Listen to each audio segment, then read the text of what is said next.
Sir तुम्ही समजून घ्यायचा प्रयत्न करा सर माझी परिस्थिती. मला या सगळ्या गोष्टींची सवय नाहीये. मी एक साधं आणि सरळ आयुष्य जगणारा माणूस आहे. हे बघा, मला एक गर्लफ्रेंड आहे निकिता. आमच्या दोघांचं एकमेकांवरती फार प्रेम आहे. तिलाही तिची नोकरी आहे, तिची फॅमिली आहे. मला माझे आईवडील नाही आहेत, पण तिच्या आईवडिलांनी मला इतकं प्रेम दिलंय ना, सख्ख्या आईवडिलांपेक्षा जास्त प्रेम करतात माझ्यावरती ते.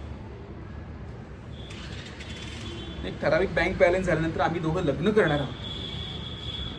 सगळं असं छान आणि व्यवस्थित चाललेलं आयुष्य माझं. आणि माहित नाही मध्येच कुठून हे खून, ही खोटी कागदपत्र, हे काय चालू झालंय. I am sorry, extremely sorry sir.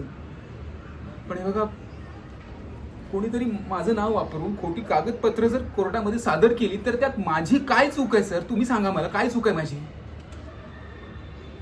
मी का सफर करू या सगळ्या गोष्टीशी?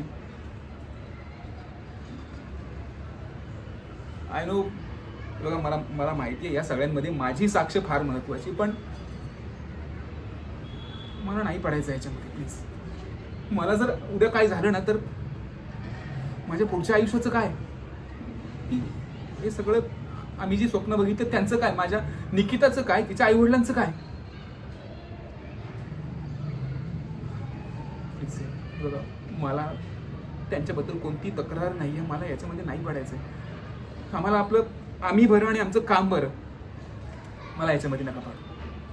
मला निकिता आणि निकिताच्या आईबाबांनी सुद्धा सांगितलं की आपल्याला दुसऱ्याच्या मॅटरमध्ये नाही पडायचं, आणि मला त्यांचं म्हणणं पटतंय सर.